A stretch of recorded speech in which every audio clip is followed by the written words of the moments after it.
Hello guys, आज मैं आपको 10th क्लास का चैप्टर फर्स्ट का पहले एक्सरसाइज 1.1 का पहला क्वेश्चन कराने जा रहा हूं। मैंने इंट्रोडक्शन की क्लास में आपको बता दिया था यूक्लिड थ्योरम किसे कहते हैं। आज मैं यूक्लिड थ्योरम का इस्तेमाल वो भी एचसीएफ निकालने के लिए कर रहे हैं।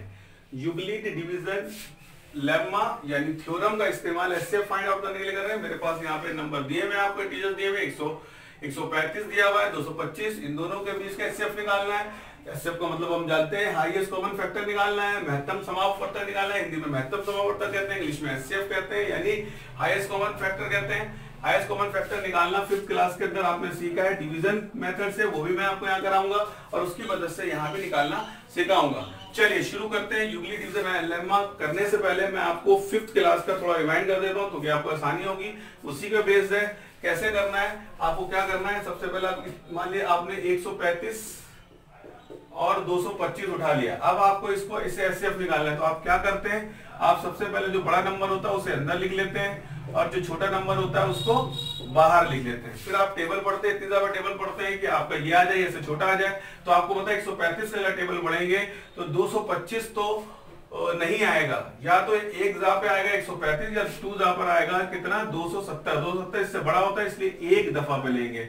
135 एकदम 135 ले लेंगे, 135 ले लेंगे। फिर आपको पता है माइनस करते हैं, जैसे माइनस करेंगे 5 में से 5 माइनस करेंगे 0 आएगा। 12 में से 3 माइनस करेंगे, यहाँ पर 9 आएगा और 1 में से 1 माइनस करेंगे 0 आ जाएगा। खैर 0 लिखते ही इस तरह से एक डिवीजन आपकी क्लियर हो जाएगी। अगर ये फर्स्ट स्टेप हो गया आपका, स्टेप नंबर फर्स्ट मान लीजिए। वैसे तो आपने यहीं पे बना लेते थे 5th क्लास में, लेकिन मैं आपको अलग अलग करके दिखा रहा हूं। अब आपको सेकंड स्टेप में क्या करना है, सेकंड स्टेप में आपको क्या करना है, जो आपका यहाँ रिमाइंडर बचा है इसको तो आप जो है यहाँ बाहर लिख लेंगे और जिससे पहले आप डिवाइड कर रहे थे उसको हम अंदर लिख लेंगे। फिर वही काम करके जैसे यहाँ करा था, 9 के टेबल में 135 आ जाए या इससे कम आ जाए तो 135 तो नहीं आएगा। अगर 2 जापे करेंगे 180 आता है, 180 जो है 135 से बड़ा होता है। तो चलो फिर हम किस पे करेंगे बच्चों, 1 जापे करेंगे। 1 जापे करते हैं तो ये 90 आ जाता है, 90 1 जा 90, फिर माइनस करते हैं तो माइनस करके 45 आता है। ठीक है, फिर यही काम अलग कर लेंगे, यहाँ पे नहीं डालेंगे स्टेप। फिर थर्ड स्टेप में आप क्या करेंगे, फिर उतारेंगे दोबारा, जो यहाँ लिखा है इसे बाहर लिख लेंगे, जिससे आपने यहाँ डिवाइड करा था इसे अंदर डाल देंगे। फिर टेबल करेंगे, ऐसे कितनी बार करेंगे, कब, जब तक के रिमाइंडर 0 ना आ जाए। देखो रिमाइंडर यहाँ 9 आया था, यहाँ 45 आया था, जब तक 0 ना आ जाए जब तक के यही बार बार रिपीट करते रहेंगे। अब यहाँ पर हमने देखा 2 जा पर यहाँ पर हमारा 90 आ गया, यानी अब हमारा 0 आ गया। जब 0 आता है स्टॉप कर देते, जो बाहर से डिवाइड करा यही एचसीएफ होता है, यही हाईएस्ट कॉमन फैक्टर होता है, इसी को महत्तम समापवर्तक कहते हैं। कितना आसान है निकालना, ये आपने 5th स्टैंडर्ड में करा था। लेकिन अब हमें 10th क्लास में ये तरीका नहीं अपनाना है एचसीएफ निकालने के लिए, हमें अपनाना है, यहाँ पे लिखा हुआ है Euclid division lemma, Euclid division algorithm का इस्तेमाल करना है, थ्योरम का इस्तेमाल करना है एचसीएफ निकालने के लिए। चलो भाई हम उससे कैसे करेंगे, हम यहाँ लिखना पड़ेगा पहले मुझे बाय यूक्लिड्स डिवीजन लेम्मा। जब मैं ये लिख लूंगा तो फार्मूला लिखूंगा। फार्मूला हमारे पास होता है A = BQ + R। आप जानते हैं यहाँ पर R जो हमेशा 0 से बड़ा बराबर होता है और B से छोटा होता है। A भी इंटीजर्स हैं, 20 का मल्टीप्लाई जाए और रिमाइंडर कहलाता है ये। अब आपको इसी फार्मूला का इस्तेमाल करना है। सबसे बड़ा नंबर आप इसमें जो ले लें, क्वेश्चन आपने उतारा था, क्या उतारा था, पहला पार्ट उतारा था आपने 135 और 225।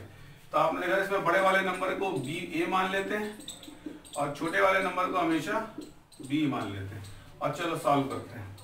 इस वाले हिसाब से A क्या रखेंगे, यहाँ 225, 135 B रखेंगे, मल्टीप्लाई करा था आपने। अब इसका सहारा लेना तो ले लीजिए, तो यहाँ आपको बहुत मेंटली बहुत करना पड़ेगा।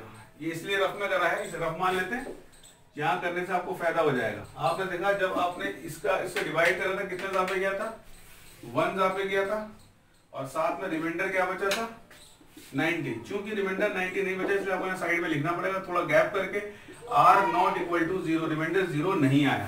ये पहला स्टेप कंप्लीट हो जाता है। फिर दूसरा स्टेप करेंगे।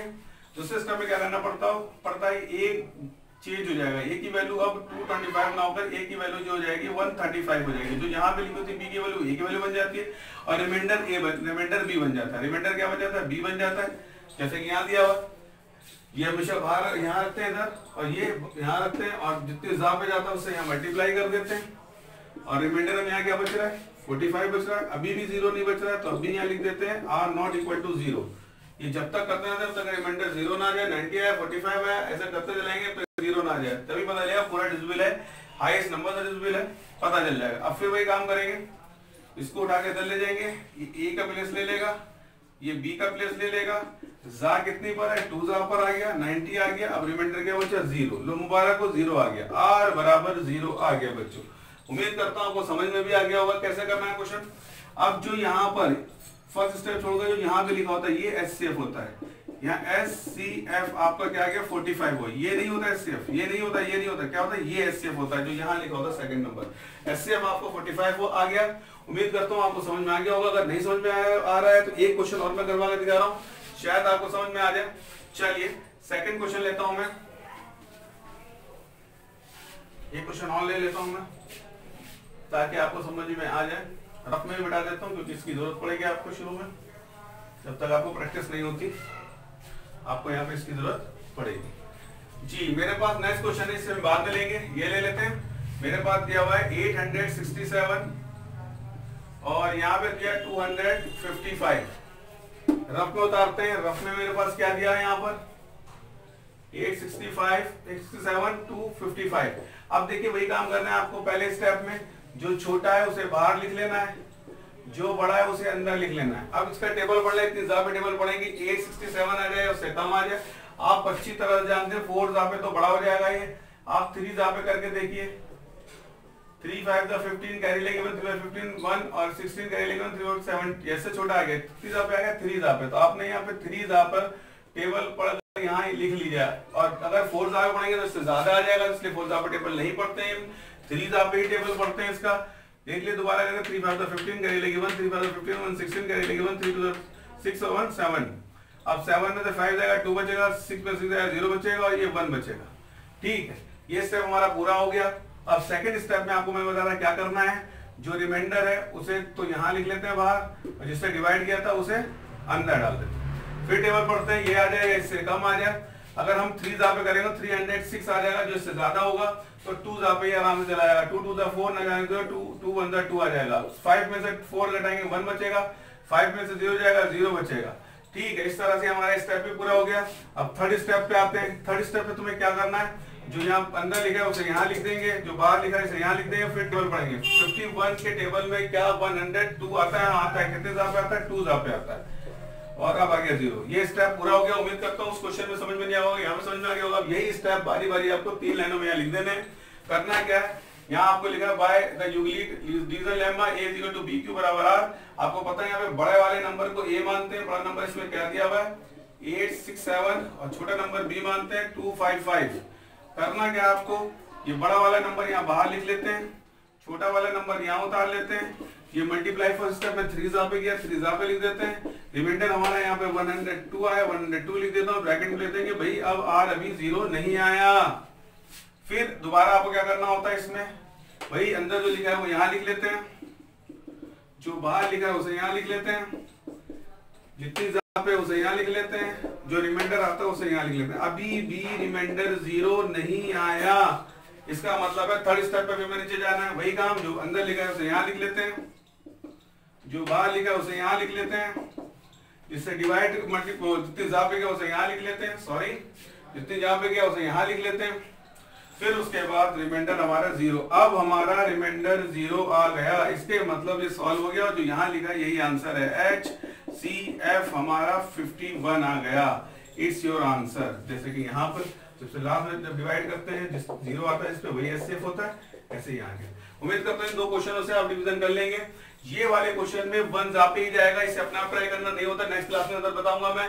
इसके अलावा 2 के अलावा यहाँ पर 3 भी दिए हुए हैं, यहाँ देखो 3 भी दिए, अगर 3 हो तो कैसे सॉल्व करते हैं मैं ये बताने जा रहा हूँ आपको।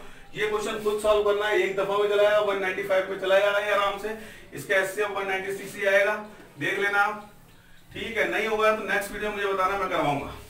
ठीक है, चलिए अब हम 3 अगर आ जाए इंटीजर्स, 3 नंबर आ जाए, 3 इंटीजर्स आ जाए तो कैसे सॉल्व करते हैं, अब ये मैं आपको कराने जा रहा हूं।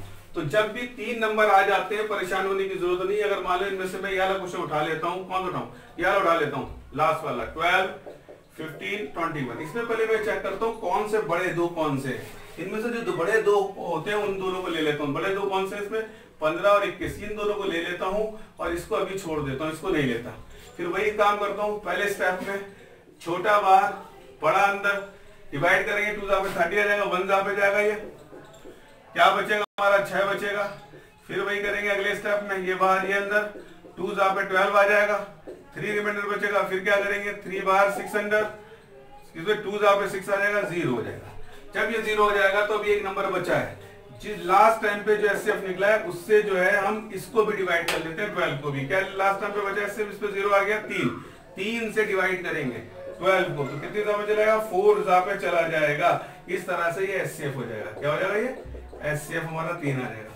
इस तरह से तो आपने करना सीख लिया, लेकिन यहाँ डिविजन नंबर से भी वही काम करेंगे। आपके पास 3 नंबर दिए हुए, एक नंबर दिया हुआ है 12, दूसरा दिया है आपको 15, तीसरा दिया आपको 21। अब इसको सॉल्व करना है। इसे सॉल्व करने का तरीका बहुत आसान है। सबसे पहले 2 बड़े ले लेते हैं, एक ये वाला और एक ये वाला। इसमें से a बराबर 21 मान लेते हैं और b बराबर 15 मान लेते हैं। वही काम करते हैं उसमें, यहाँ जो अंदर लिखा है यहाँ उतार लेंगे, जो बाहर लिखा है उसे यहाँ उतार लेंगे, मल्टीप्लाई में 1 जा, रिमाइंडर क्या बचेगा 6, यहाँ लिख देंगे r नॉट इक्वल टू 0। फिर वही काम करेंगे, उसमें जो अंदर लिखा है यहाँ उतार लेंगे, जो बाहर लिखा है यहाँ उतार लेंगे। 2 जा पर कितने जा पे आएगा, 6 2 12 और रिमाइंडर 3 बचेगा। अभी रिमाइंडर 3 बचा, इसलिए नॉट इक्वल टू 0 लिखेंगे। फिर थर्ड स्टेप में क्या करेंगे, जो अंदर यहाँ जो बाहर वो यहाँ, जितनी जा 2 जा पे बराबर रिमाइंडर 0, तो आप क्या करेंगे 0 डालेंगे। इस तरह से आपने देखा कि आपका यहाँ पे 0 आ गया, लेकिन अभी एक नंबर बचा है, इस नंबर को भी डिवाइड करना है। तो कैसे करेंगे सेकंड स्टेप में, तो फर्स्ट स्टेप आ गया आपका। सेकंड स्टेप में क्या करेंगे, अब बदल जाएंगे। अब यहाँ पर a बराबर 12 हो जाएगा और b बराबर जो है वो हो जाएगा यहाँ पर b बराबर 3। फिर वही काम करेंगे, 12 यहाँ रखेंगे, 3 यहाँ रखेंगे। कितनी जा पे जा रहा है, 4 जा पे जा रहा है। रिमाइंडर क्या आ गया, यहीं पे 0 आ गया। जैसे ही 0 आ गया रिमाइंडर, तो आपने क्या लिख दिया, एचसीएफ लिख दिया। एचसीएफ बराबर आपका आ गया कितना, 3। ये आपका आंसर हो गया। उम्मीद करता हूँ एचसीएफ निकालना सीख लिया आपने। 5th वाले स्टैंडर्ड से भी आपको आता होगा, डिवीजन करके आपने यूक्लिड डिविजिबल नंबर से सीखा है। उम्मीद करता हूँ सारे क्वेश्चन जो बाकी मैंने छोड़ दिए आप करने की कोशिश करेंगे। अगर नहीं आएगा तो आप मुझे कमेंट्स करिएगा, कमेंट बॉक्स में बताइएगा, मैं आपको और क्वेश्चन कराऊंगा। और इस तरह से आपने यूक्लिड डिविजन नंबर से एचसीएफ निकालना सीख लिया है। अगर नहीं आया क्वेश्चन नेक्स्ट क्लास में करवाते हैं। उम्मीद करता हूँ ये वीडियो आपको पसंद आएगी। अगर पसंद आई है तो आप इसको, इस चैनल को आज ही अभी सब्सक्राइब करिए, शेयर का बटन जरूर दबाइए ताकि दूसरे बच्चे इसका फायदा उठा सकें, और लाइक भी कीजिए और शेयर जरूर कीजिए ताकि दूसरों तक के वीडियो पहुंचे और वो भी इसका फायदा उठा सके ऑनलाइन क्लासेस का। ठीक है, इसके साथ मैं क्लास ऑफ करता हूं। धन्यवाद।